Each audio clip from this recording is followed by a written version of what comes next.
부모님 연원으로 입교해서 유년회, 학생회, 청년회를 거쳐 지금까지 제 인생은 줄곧 원불교와 함께 해왔습니다. 그동안 수많은 훈련에 참가하고 교무님들께서 내주신 숙제도 열심히 했지만 늘 마음 공부를 어떻게 하는가에 대한 개념이나 방향도 못 잡았고 공부를 잘하고 있다는 확신도 없었습니다.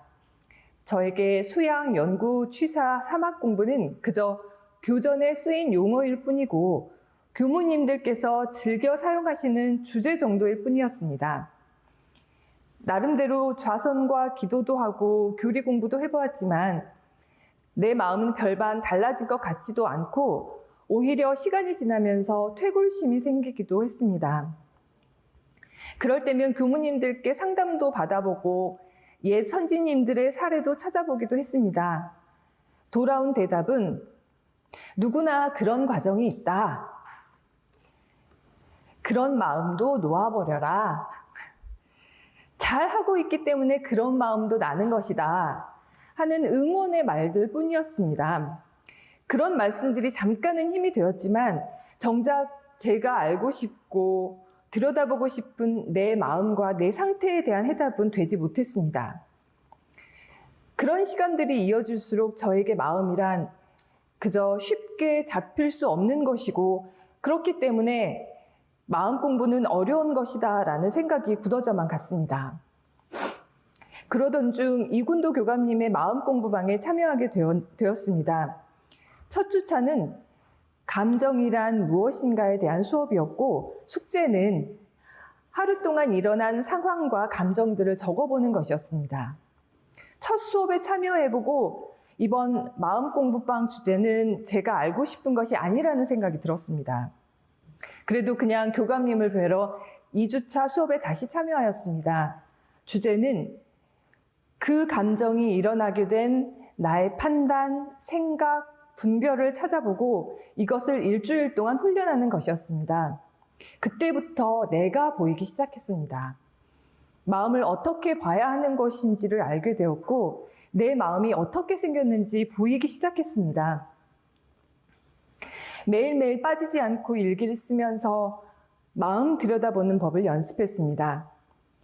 저녁이면 일기를 쓰기 위해 책상에 앉아 아침부터 저녁까지 매 순간을 어떤 마음으로 대했는지 세밀히 살펴보았고 아무리 작은 감정의 변화라도 그 상황을 주제 삼아 분별심을 찾아내고 그 마음을 본래의 맑은 마음으로 돌리기 위해 노력해 보았습니다. 교감님께 일기 감정을 받고 본래 청정한 마음을 세우는 길을 지도받으면서 마음의 정예계를 어떻게 세우는지도 조금 알게 되었습니다. 무엇보다 저에게 가장 큰 소득은 내 마음과 나의 업식을 보게 되었다는 것입니다.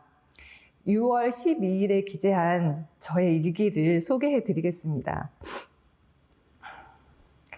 물리치료실에서 옆 침대의 환자가 치료사 선생님에게 이전과 달리 치료 효과가 없다고 이상하다며 퉁명스럽게 컴플레인을 한다. 선생님은 전보다 더 강도 높여서 하고 있다며 환자분이 치료받는 자세가 달라져서 그런 거라고 자세를 바르게 취해보라고 말한다. 그런데도 그 환자는 계속 툴툴거리며 고집을 피운다. 선생님의 말대로 따르지 않는 환자 때문에 좀 언짢았다. 환자는 선생님을 믿고 그 전문성에 토달지 말고 순응해야 한다는 생각이 들었다. 마치 내가 치료사 선생님이라도 된 듯 상황도 제대로 모르면서 그 환자가 잘못됐다고 생각하고 있었던 것이다. 마치 나의 전문성에 딴지를 건다고 느끼고 있었던 것이다. 나의 모습이 보였다.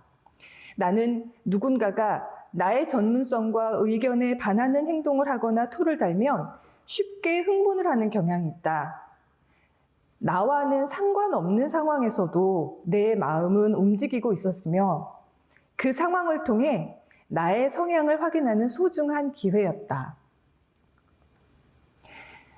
나의 감정이 어떤 상황에서 어떻게 나오는지를 보게 되니 나에 대해서 객관적으로 이해할 수 있게 되었습니다. 자기 자신에 대한 객관화, 다른 말로 아상을 버리는 것은 제가 십수년 동안 고민하고 연마하던 주제였습니다. 분별심과 주착심은 나를 바라보는 내 눈을 가리면서 청정한 본래 마음을 흐리게 만드는 원인이 됩니다. 마음 공부방을 통해 분별심과 주착심의 정체를 알게 되었으니 이제 그 녀석들을 잘 다스릴 일만 남았습니다. 이군도 교감님의 마음 공부방을 통해 배운 이 공부법을 열심히 연습하여 타인을 나의 거울 삼아 참 나를 찾아 나가는 공부를 하겠습니다. 감사합니다.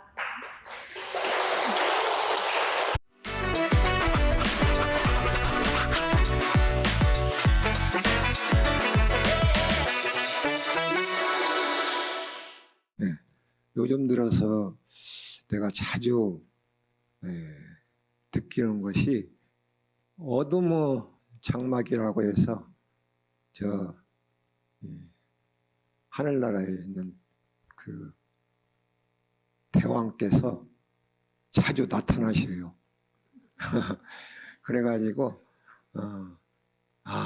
내가 이 생에 있을 때 여기를 한번 꼭 올라가 봐야겠구나 하고 제가 이렇게 올라왔습니다. 그런데 우리 8단을 보면은 전부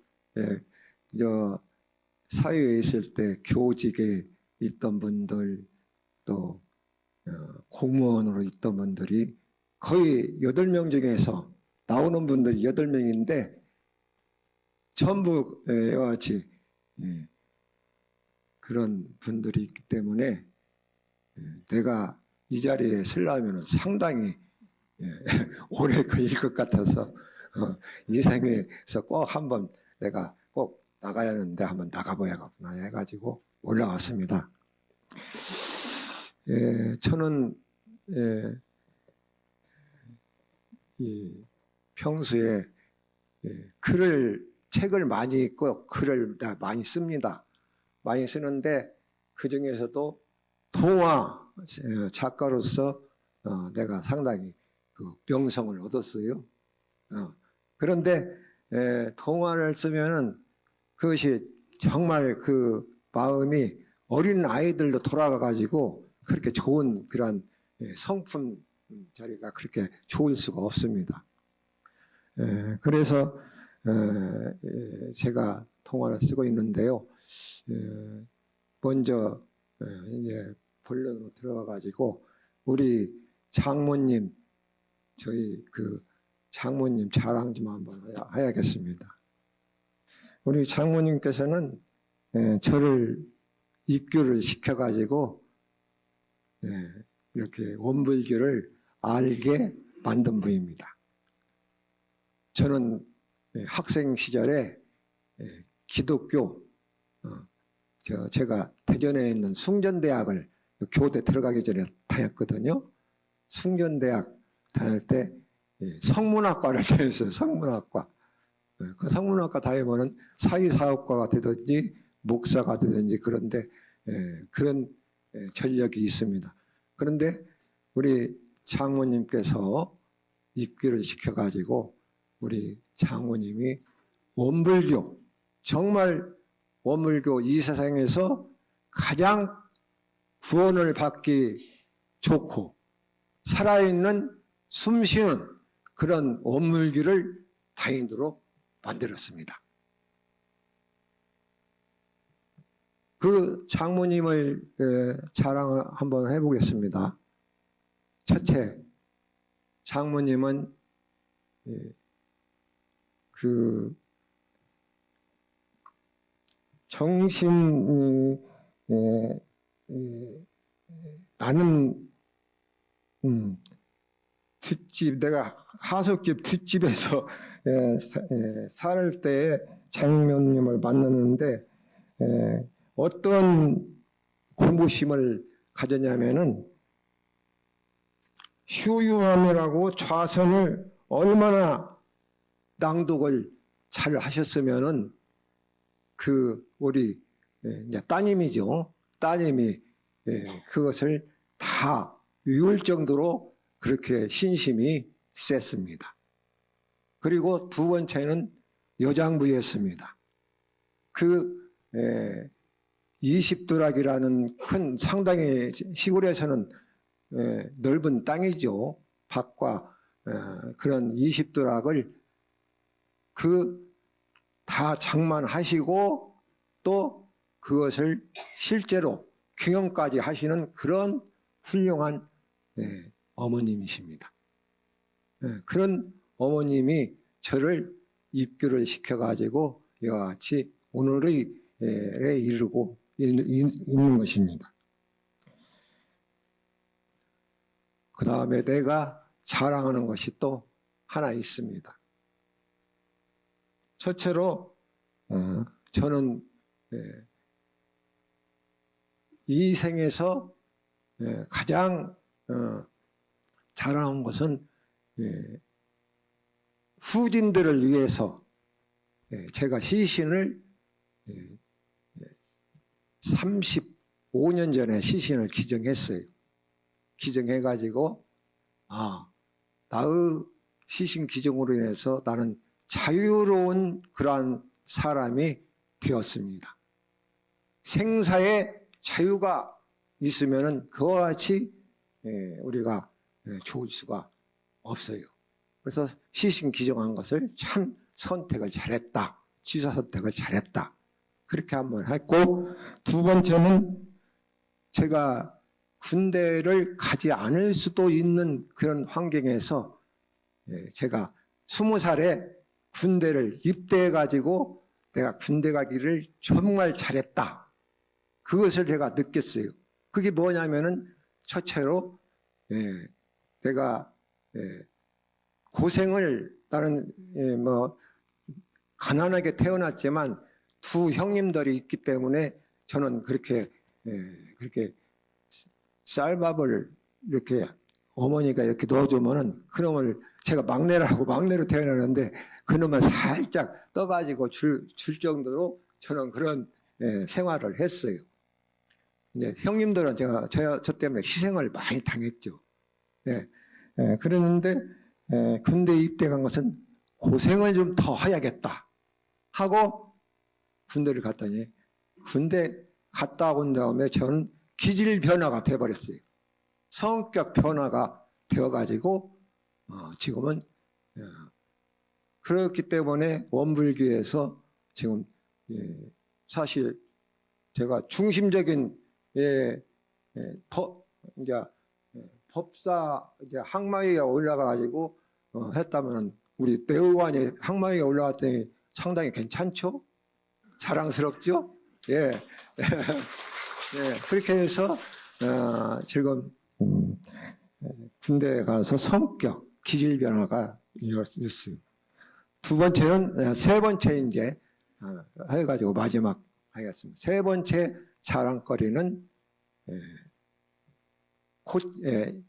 취사 선택을 잘한 것은 고창에서 원광대학교까지 대학원을 다닐 때에 72km, 왕복 154km를 제가 오토바이를 타고 다니면서 제가 그렇게 공부를 열심히 했어요.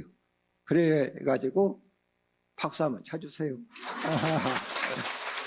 그래가지고 저는 공부, 취사 선택을 이 세 가지를 잘 했기 때문에 오늘의 내가 있지 않나. 오늘의 그 원불기인이 되었지 않나. 그렇게 생각하면서 이상으로 마치겠습니다. 감사합니다.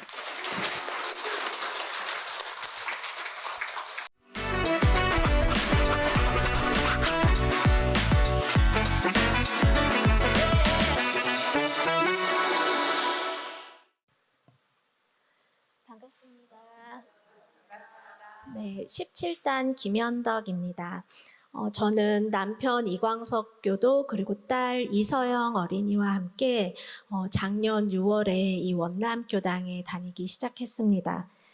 근데 지금 한 1년이 조금 넘었는데 법회를 빠지는 날이 좀 많다 보니까 아직 교도님들도 많이 낯설고 점차 적응하는 중입니다. 그래서 이 앞에 서는 게 좀 부담스럽긴 했는데 이번 기회를 공부 삼아서 한번 발표를 해보려고 합니다. 저는 정기일기법 중에 심신작용 처리권으로 공부담을 이야기해 보겠습니다. 지난 주말에 저는 딸 그리고 딸 친구네와 함께 강원도 양양으로 여행을 다녀왔습니다. 이번 여행은 아빠들 없이 엄마와 아이들만 가는 여행이었습니다. 저희는 해수욕장에서 물놀이를 즐겁게 하고 미리 정해두었던 저녁 식사를 하기 위해서 미리 정해두었던 식당으로 갔습니다. 배가 너무 고파서 얼른 음식을 주문하고 기다리는데 딸의 친구가 갑자기 주문했던 메뉴를 하나 바꾸고 싶다고 얘기를 했습니다. 그 식당은 서빙하는 직원들이 전부 외국인이었기 때문에 의사소통이 좀 원활하지 않았습니다. 그래서 저는 한국분이 계시나 하고 앞에 있는 주방 쪽을 들여다봤고 메뉴를 변경하는 과정에서 일을 하시던 할머니 한 분이 저에게 대뜸 소리를 치시면서 1인분은 안 되는데 누가 1인분을 주문받았는지 모르겠다며 화를 내셨습니다. 아마도 제가 혼자 와서 1인분 식사를 시킨 걸로 오해를 하신 듯 보였습니다. 할머니의 화내는 소리에 식당한 사람들은 저에게 집중을 했고 전 그게 아니고 저는 4명이 같이 왔고 그 여러 개의 음식 중에서 하나를 바꾸고 싶은 거라고 이야기를 했습니다. 그 상황을 보고 처음에 우리에게 주문을 받았던 외국인 직원이 다가왔고 우리는 주문서를 확인하며 메뉴를 변경할 수 있었습니다. 제가 일행이 기다리고 있는 테이블로 돌아오자 일행 중 한 엄마가 저에게 괜찮냐고 걱정스럽게 물었습니다. 그 당시 저는 별일 아니라며 저 할머니가 좀 오해를 하신 것 같다라고 얘기를 했습니다.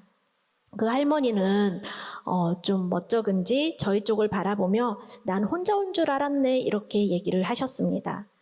사실 전 그 할머니가 갑자기 화를 내는 상황에서 좀 당황스럽긴 했지만 마음이 요란하거나 크게 경계라고 느끼지 않았습니다.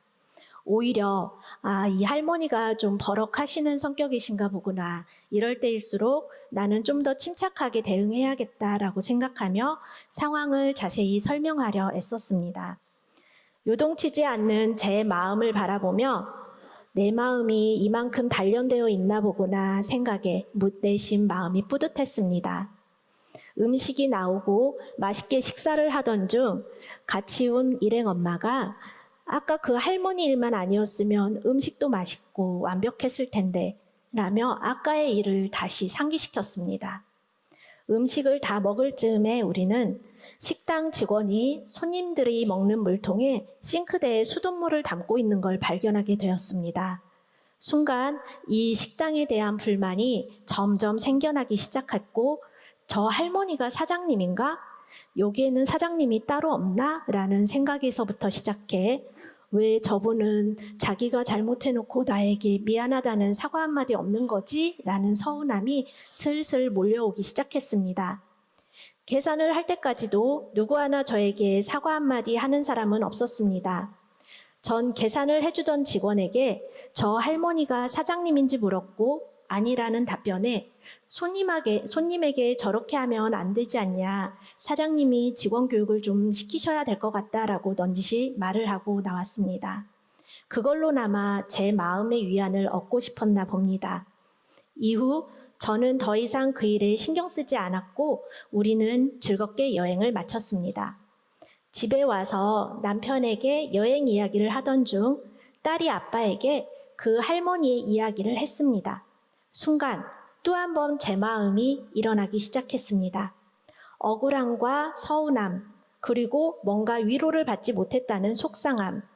저는 당연하다는 듯이 그 식당의 방문자 후기에 직원의 불친절함과 먹는 물로 수돗물을 준다는 이야기를 써야겠다. 그리고 가게를 나오면서 내가 직원 교육 시켜달라고 얘기했다며 남편에게 푸념을 늘어놓았습니다.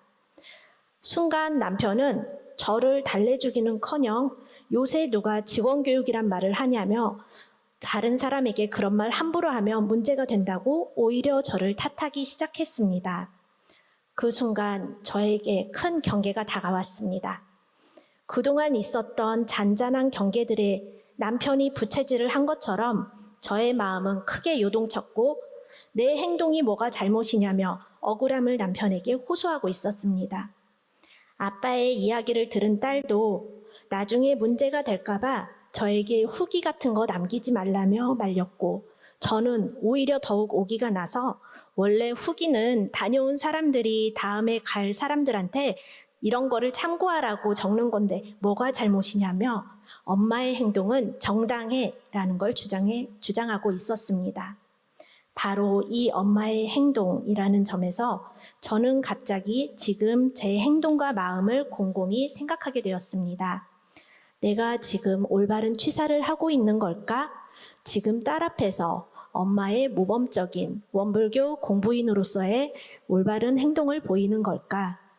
1박 2일간 이 사건으로 인해 제 마음은 좋았다, 속상했다를 반복하고 있었습니다. 분명히 그 사건이 발생했던 당시에는 그게 경계라고 생각하지 않았고 생각하지 않았는데 그 이후 주변의 반응들에 제 마음이 시시각각 달라지는 게 느껴졌습니다. 처음엔 그리 억울하지도 않았고 그리 속상하지도 않았는데 주변 사람들 반응 하나하나에 제가 억울한 사람인 것 같고 속상해야 맞는 것 같았습니다. 사과도 받지 못하고 위로받지 못했다는 생각이 커지다 보니 제 마음 한구석엔 안 좋은 후기를 남김으로써 그 할머니에게 소심한 복수를 하고 싶다는 어리석은 마음이 자리하고 있었던 것이지요. 말 그대로 제 마음엔 요란함이 없었는데 주변의 반응이라는 경계를 따라 요란함이 생겨났고 그 이후 어리석은 생각과 행동들을 불러일으키고 있는 제 자신을 발견했습니다. 제가 저의 마음을 바라보게 되자 내가 갚을 차례에 참아버려라, 감수불보하라 라고 하셨던 법문이 넌지시 떠올랐습니다. 이 말씀을 떠올리니 그 식당을 나올 때 직원 교육을 운운하며 소심하게나마 복수하려 했던 저의 모습이 부끄러웠고 그 할머니가 반성했으면 하는 마음으로 안 좋은 후기를 남기려 하는 저의 모습도 어리석었음을 깨달았습니다. 찾아보니 이미 그 식당의 후기에는 그 할머니의 불친절함과 외국인 직원들 간의 소통 문제, 수돗물 사용에 대한 내용들이 올려져 있었습니다. 제가 하지 않아도 이미 그분과 그 식당의 잘못은 많은 사람들이 알고 있었고 저는 그저 이 일을 공부 삼아 제 마음을 잘 살피고 무엇이 올바른 취사인지 대조해가며 지혜로운 공부를 해가야겠다고 생각했습니다. 우리는 일상생활 속에서 다른 사람들에게 의도치 않게 오해를 받거나 억울한 일로 상처를 받는 경우들이 종종 있습니다. 이런 상황에서 동포은의 은혜를 알고 나를 괴롭히는 사람도 결국 나를 깨닫게 해주는 은혜로운 존재라고 여긴다면 순간순간이 즐거운 공부 실천의 기회로 느껴지고 더불어 지혜로운 작업 취사를 해갈 수 있을 거라는 생각이 듭니다. 마음 공부는 경계를 따라 일어나는 마음을 살펴서 바로 잡는 데 있다고 합니다. 이번 교리 실탐담을 발표하는 기회로 저의 공부 상태를 한 번 더 점검하고 교법에 대조해 생각해 볼 수 있는 좋은 기회를 주셔서 감사합니다. 앞으로도 마음 공부 잘하겠습니다.